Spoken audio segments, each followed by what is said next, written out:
नमस्कार दोस्तों, अगर आप स्कूल लेक्चरर की तैयारी कर रहे हैं और तैयारी करने की सोच रहे हैं और यदि आप बीएड के स्टूडेंट हैं, बीएड कर रहे हैं, तो ये वीडियो आपके लिए है क्योंकि आपको आगे चल के स्कूल लेक्चरर की तैयारी करनी है। तो आज से ही आप अपने माइंड में ये प्लान कर ले कि आपको स्कूल लेक्चरर बनना है और जब प्लान कर लेंगे तो आपको इसकी तैयारी आज से ही शुरू करनी है। तो मैं जो स्कूल लेक्चरर किस प्रकार से आप बन सकते हैं, किस प्रकार से आप तैयारी कर सकते हैं, तो उसकी चर्चा आज मैं इस वीडियो में आपके साथ करूंगा। जो हमारा स्कूल लेक्चरर का जो ये वीडियो है, इसको मैं 3 पार्ट में आपके साथ डिस्कस करूंगा। 3 सेक्शन में मैंने इसको बांटा है। पहला सेक्शन आपके एग्जाम का स्कीम क्या होगा, स्कीम ऑफ एग्जाम क्या होगा, उसके बाद आपका सिलेबस क्या होगा, और तीसरा जो मोस्ट इंपॉर्टेंट है कि आपको तैयारी कैसे करनी है और कौन कौन सी बुक्स पढ़नी है। इन 3 पार्ट्स में मैं पूरा वीडियो आपके साथ चर्चा करूंगा। तो पहला जो मेरा पार्ट है, पेपर फर्स्ट और पेपर सेकंड। जो स्कूल लेक्चरर है वो 2 पार्ट में डिवाइड किया गया है, पेपर फर्स्ट और पेपर सेकंड। पेपर फर्स्ट है, it's common for all subjects. जो भी स्कूल लेक्चरर का एग्जाम दे रहा है उसको पेपर फर्स्ट आवश्यक रूप से देना है, और पेपर सेकंड है वो है एज पर चॉइस। जो सब्जेक्ट आप पीजी किए हुए हैं उसके अकॉर्डिंग आपको एग्जाम उसका देना होता है। तो पेपर फर्स्ट और पेपर सेकंड 2 पार्ट में डिवाइड किया हुआ है।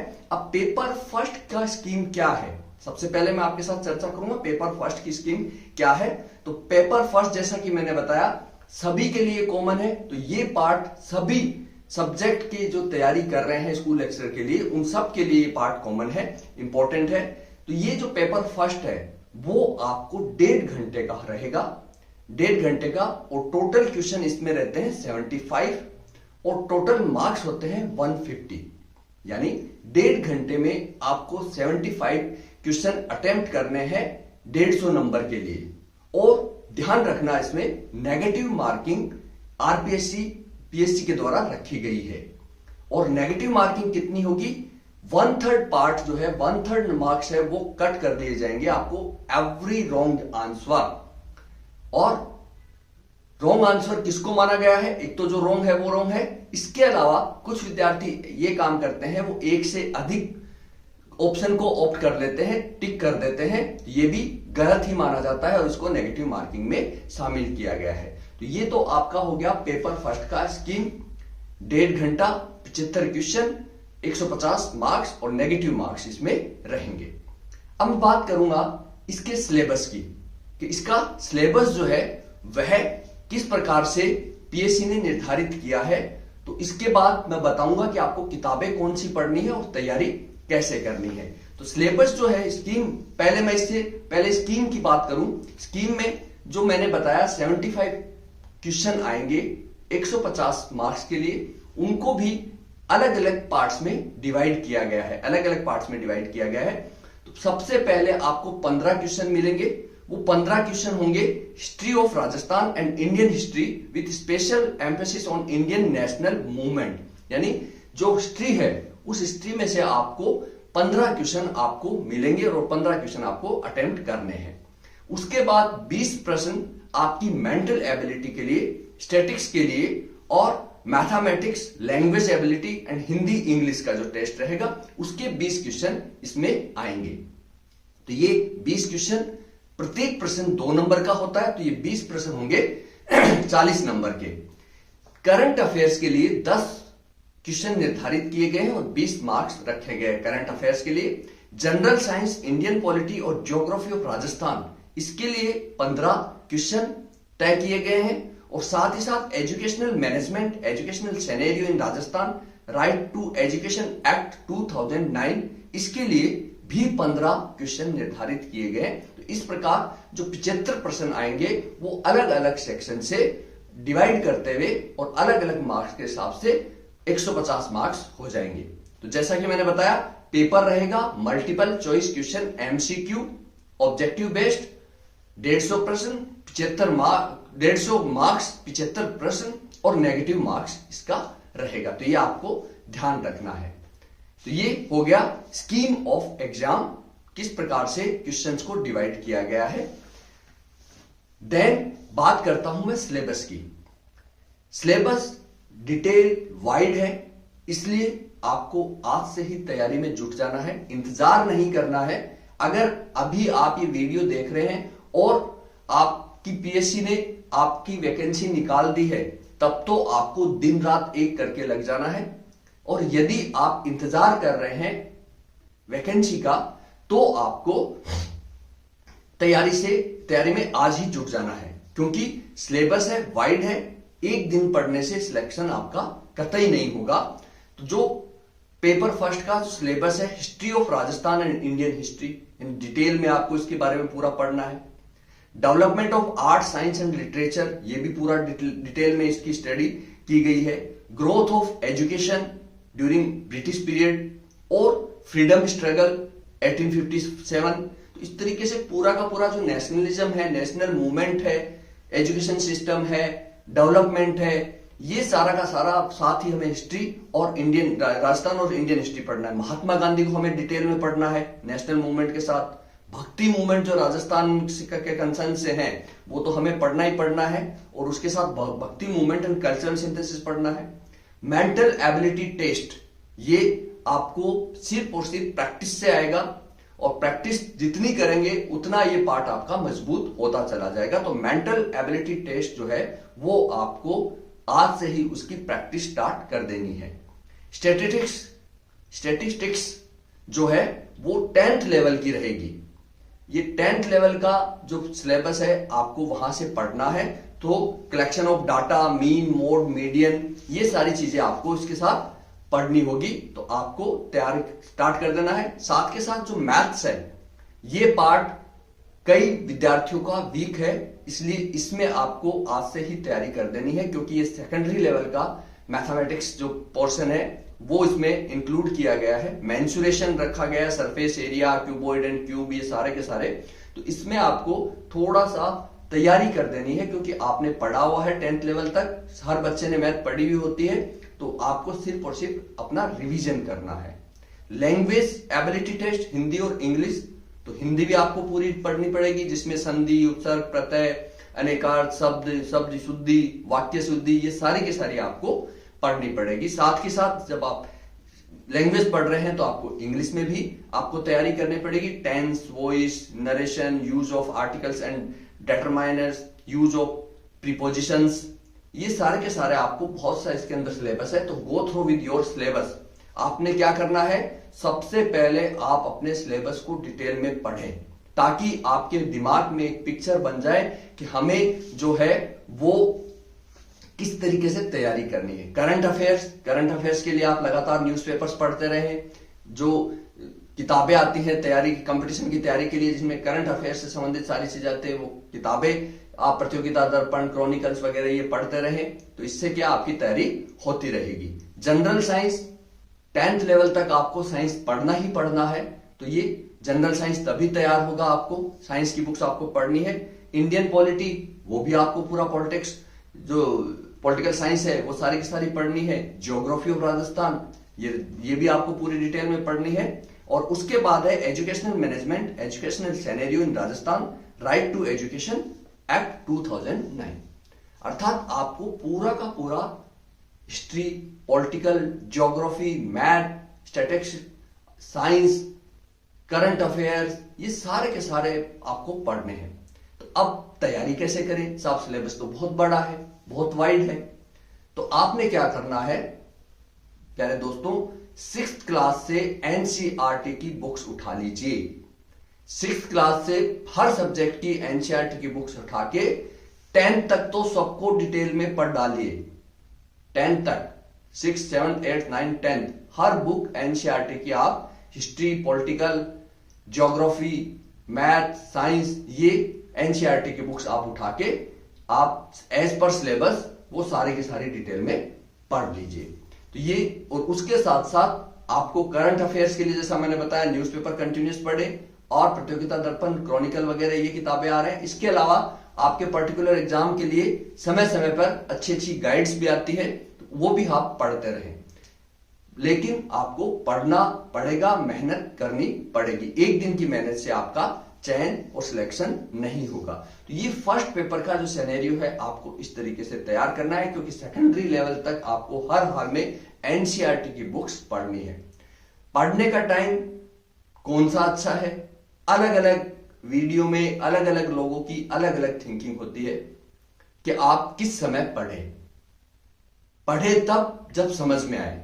चाहे आपको सुबह 4 बजे उठ के पढ़ना अच्छा लगता हो, चाहे आपको रात को लेट नाइट 3 बजे तक पढ़ना अच्छा लगता हो, चाहे आपको दोपहर को अच्छा लगता हो, चाहे आपको शाम को अच्छा लगता हो, चाहे गाने सुन के पढ़ने अच्छा लगता हो, चाहे घूमकर बोलकर किसी प्रकार से, यानी जब जैसे जहां समझ में आए वो पढ़ना है, किसी को फॉलो नहीं करना है। वो सिलेक्ट हुआ, वो रात को पढ़ता था, आपने रात में पढ़ना शुरू कर दिया। वो मेरिट में आया, वो सुबह पढ़ता था, आपने सुबह पढ़ना शुरू कर दिया। तब पढ़े जब समझ में आए, क्योंकि पढ़ना तो आपको पूरे दिन ही है। तो सारे दिन जब जैसे जहां समझ में आए वो पढ़ना है। तो ये बात हुई दोस्तों हमारे पेपर फर्स्ट की। अब मैं बात कर रहा हूं पर्टिकुलर पेपर बायोलॉजी के लेक्चरर के लिए, जो आरपीएससी पीएससी का जो बायोलॉजी का लेक्चरर पेपर होगा उसके बारे में मैं इसके साथ ही आपको बताऊंगा कि इसका स्कीम ऑफ एग्जाम क्या है, किस प्रकार क्वेश्चन का डिवाइडेशन किया गया है, सिलेबस क्या है, और अगेन कैसे तैयारी करें और कौन कौन सी बुक्स पढ़े। तो सबसे पहले मैं बात करता हूं स्कीम ऑफ एग्जाम की। 3 घंटे का पेपर होगा आपका बायोलॉजी का 3 घंटे का पेपर। 150 प्रश्न आएंगे, 300 नंबर के प्रश्न निर्धारित किए गए हैं। 3 घंटे 150 प्रश्न और 300 marks. Negative mark every wrong answer के लिए नेगेटिव मार्क डिसाइड किया गया है, और 1/3 part of marks is deducted for every wrong answer. हर गलत प्रश्न के लिए 1/3 भाग मार्क्स आपके काट लिए जाएंगे। इसलिए जवाब देते वक्त कंसर्न आपका होना चाहिए ताकि आप गलत जवाब न दें। और रॉन्ग आंसर का जो मीनिंग यहां पर निर्धारित किया है पीएससी ने, जो गलत है वो गलत है।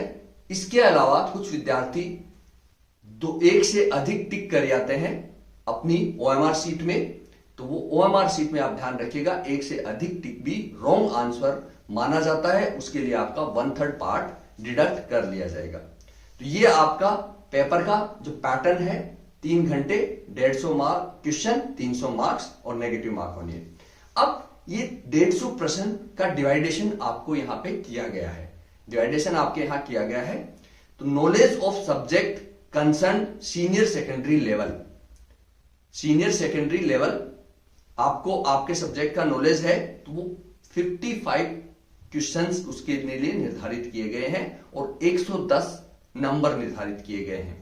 उसी तरीके से सब्जेक्ट नॉलेज ग्रेजुएशन लेवल, उसके लिए भी 55 प्रश्न निर्धारित किए गए हैं और 110 मार्क्स हैं। और knowledge of subject concern post graduation level, PG level का भी आपको नॉलेज होना चाहिए।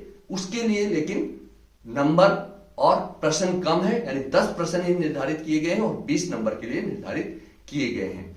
और चौथा जो सेक्शन रहेगा इसमें वो रहेगा educational psychology, pedology, teaching learning material, use of computers and information technology. यानी ये जो पार्ट है ये हर सब्जेक्ट के लिए कॉमन होता है। हर सब्जेक्ट के लिए इसमें ये पार्ट, चौथा जो पार्ट है वो हर सब्जेक्ट में आता है। ये जो एजुकेशनल साइकोलॉजी, पीडोलॉजी वगैरह है ये आता है। तो ये हो गया हमारा एग्जाम का पैटर्न, किस तरीके से मार्क्स का डिवाइडेशन किया गया है। अब मैं बात करूंगा सिलेबस की। अगेन आई रिपीट, सिलेबस पूरा वाइड है, तो आपको पढ़ाई भी है ना ब्रॉड लेवल पे करनी है। शॉर्टकट नहीं अपनाना है। तो इसमें भी आपका जो लेवल जो मैंने बताया, आपकी सीनियर सेकेंडरी लेवल का नॉलेज होना चाहिए, उसके 55 क्वेश्चंस रखे गए हैं। ग्रेजुएशन लेवल के अगेन 55 रखे गए हैं और पीजी के लिए 10 क्वेश्चन रखे गए हैं। तो यानी आपको पूरा डिटेल में ही पढ़ना है। तो डिटेल में पढ़ना है तो सिलेबस आपके टेक्सोनॉमी रहेगा। टेक्सोनॉमी में आपको क्लासिफिकेशन वगैरह है, बायोडाइवर्सिटी है, जो सारी चीज है वो प्लांट्स और एनिमल्स का क्लासिफिकेशन आपको 5 किंगडम सिस्टम वगैरह यहां पर पढ़ना पड़ेगा, पूरा डिटेल में आपको पढ़ना पड़ेगा। Structural organisation in animal and plants दोनों पढ़ना है, क्योंकि आप बायोलॉजी के लेक्चर बनने जा रहे हैं। इसलिए चाहे आपने पीजी जूलॉजी में किया हो, चाहे बॉटनी में किया हो, आपको दोनों सब्जेक्ट बराबर पढ़ने पड़ेंगे एज पर सिलेबस। तो ये structural organisation in plants and animals, cell structure and function, कोशिका विज्ञान के बारे में हमें डिटेल में पढ़ना है पूरी सेल को। Then animal physiology, animal physiology आपका है पूरा का पूरा digestion, absorption, breathing, body fluid वगैरह जो सारा का सारा एनिमल फिजियोलॉजी है वो यहां पर आपको पढ़नी है। देन रिप्रोडक्शन इन प्लांट्स आपको पढ़ना पड़ेगा। जेनेटिक्स एंड इवोल्यूशन कॉमन है जूलॉजी बॉटनी के लिए, इसलिए कोई दिक्कत नहीं रहेगी। बायोलॉजी एंड ह्यूमन वेलफेयर ये भी कॉमन है सबके लिए, तो इसलिए इसको भी पढ़ना पड़ेगा, क्योंकि इसमें इम्यूनोलॉजी है, वैक्सीन है, पैथोजेन है, प्लांट्स में भी पढ़ना पड़ता है, जूलॉजी में भी पढ़ना पड़ता है। Ecology and environment, both zoology and botany students always go through this topic, ecology and environment. Then part second जो 55 है मार्क्स, 55 क्वेश्चन के लिए निर्धारित किया गया है, knowledge of subject concern graduation level, यानी आपने ग्रेजुएशन में किताबें पढ़ी है उससे अब यहां पर क्वेश्चन पूछे जाएंगे। थोड़े से क्वेश्चन का जो लेवल है वो यहां पर बढ़ा दिया जाएगा, डीप पढ़ना पड़ेगा आपको। Again taxonomy, biology and human welfare आपको इलोबरेट करके पढ़ना है। Biotechnology and its application, zoology botany के लिए कॉमन अपन पढ़ते ही आए हैं। Environmental biology again zoology botany में हम दोनों पढ़ते हैं। Structural reproduction life cycle of the following, amoeba, Obelia, ये जूलॉजी का पार्ट आ गया यहाँ पे, इसलिए बॉटनी वालों को थोड़ा यहाँ पे जोर आएगा और उनको पढ़ना पड़ेगा। एम्ब्रियोलॉजी, एम्ब्रियोलॉजी है हमने पढ़ी है, लेकिन जूलॉजी वाले हैं तो जूलॉजी वालों को तो लिए थोड़ा इजी रहेगा, बॉटनी वालों को इसमें ज्यादा थोड़ा सा पढ़ना पड़ेगा। एक्स्ट्रा एम्ब्रियोनिक मेम्ब्रेन इन चिक, placenta and endocrine control of ovulation, pregnancy, ये यहाँ पे जूलॉजी का पार्ट है, तो इसलिए बॉटनी वाले जो विद्यार्थी है, एमएससी बॉटनी है, वो यहाँ पे उसको ज्यादा पढ़ेंगे। फिर अब आ गया प्लांट फिजियोलॉजी, तो अब ये प्लांट फिजियोलॉजी आते हैं, ये जूलॉजी वालों को ज्यादा पढ़ना पड़ेगा क्योंकि बॉटनी वालों ने पढ़ रखा है। तो यानी आपको डिटेल में जूलॉजी बॉटनी का नॉलेज रखना पड़ेगा, चाहे आप जूलॉजी एमएससी हो चाहे जूलॉजी बॉटनी हो। बायो स्टेटिस्टिक्स ये आपको पढ़नी पड़ेगी, मीन मोड मीडियन, ये क्वेश्चन यहां फायदा ये रहेगा, ये पोर्शन आपके फर्स्ट पेपर में भी है, मीन मोड मीडियन डाटा, तो ये यहां पढ़ रहे हैं तो वहां भी काम आ रहा है, तो ये आपके फायदा रहेगा। अब जो 10 प्रश्न निर्धारित किए गए हैं पीजी लेवल के लिए, तो knowledge of subject concern post graduation level, techniques in biology, electrophoresis सेंट्रिफिकेशन zoology botany में कॉमन है, माइक्रोस्कोपी जूलॉजी बॉटनी में कॉमन है, इथोलॉजी ये जूलॉजी का पार्ट है, इसलिए बॉटनी वालों को थोड़ा यहाँ पे एनिमल बिहेवियर वगैरह पढ़ना पड़ेगा, आपको ध्यान रखना ये। Biogeography and wild life conservation common for both zoology and botany. Part 4 जो है वो सभी सब्जेक्ट्स के स्टूडेंट्स के लिए कॉमन होता है, कॉमन सिलेबस है, चाहे आप जूलॉजी हो, चाहे botany, chemistry, geography, Hindi, English, जिसके भी लेक्चरशिप की तैयारी कर रहे हैं उनके लिए कॉमन है। तो इसका एक फायदा होगा कि आप अपने दोस्तों के साथ इसको डिस्कस करते हुए आप पढ़ सकते हैं। तो educational psychology, pedology, teaching learning, material, use of computers and information technology in teaching learning, ये आजकल लेटेस्ट सारी चीजें चल रही है, तो इनको यहाँ पे, क्योंकि आप लेक्चरर बनने जा रहे हैं, स्कूल से रिलेटेड बनने जा रहे हैं, तो ये सारी चीजें आपको, importance of psychology in teaching learning आना चाहिए, डेवलपमेंट ऑफ लर्नर ये आपको आना चाहिए, टीचिंग लर्निंग आपको आनी चाहिए, मैनेजिंग एडोलेसेंट लर्नर ये आपको पता होना चाहिए, instructional strategy for adolescent learner and ICT information and communication technology, जिसमें hardware, software, instructions, assistance learning, artificial intelligence, ये सारी चीजें आपको आनी चाहिए। तो इसके लिए भी पूरा एक गाइड आपको लेनी है, बुक्स लेनी है, उसको डिटेल में आपने पढ़ना है। लेकिन फायदा ये कि अदर सब्जेक्ट के स्टूडेंट से भी आप इस टॉपिक पे डिस्कस कर सकते हैं। ये बात रही सिलेबस की। सिलेबस के बाद आपको वही पढ़ना कैसे है, तो इसमें सीनियर लेवल, ग्रेजुएशन लेवल और पीजी लेवल तीनों है, तो यानी आपको किताबें तीनों पढ़नी पड़ेगी। इसलिए वही आप बायोलॉजी की 6th की एनसीईआरटी की बुक से स्टार्ट करिए, आपका बेस 10 तक तैयार हो जाएगा। फिर ग्रेजुएशन लेवल तो आपको बायोलॉजी की 11th और 12th की किताब पढ़नी पड़ेगी। पीजी में, ग्रेजुएशन में आपने जो भी किताब पढ़ी है, अब आपने जब 6th से एनसीईआरटी की 12th तक पढ़ दी, तो ग्रेजुएशन में सिर्फ एलोब्रेशन है उसका, वही चीजें आपको थोड़ी डिटेल में पढ़नी है। तो आपने जब बेस स्टार्ट करते हुए पढ़े हैं तो उसमें आपको कतई जोर नहीं आएगा। पीजी लेवल में थोड़ा सा वाइड आपको पढ़ना पड़ता है, थोड़ा डिटेल में होता है, तो उसके लिए भी आपका जो टॉपिक है पीजी लेवल का टॉपिक, मार्क्स भी कम है और सिलेबस भी कम है, तो उसमें आपने ज्यादा जोर नहीं आना है। तो ये आपको किताबें जो है वो एनसीईआरटी, भूलिएगा मत, एनसीईआरटी से स्टार्ट करना है और बेस लेते हुए तो आज से ही तैयारी में लग जाइए। तो ये जो स्कूल लेक्चर बायोलॉजी, आप मेरे अकॉर्डिंग अगर तैयारी कर रहे हैं तो आपका सिलेक्शन कोई नहीं रोक सकता। तो बहुत बहुत शुभकामनाएं, धन्यवाद।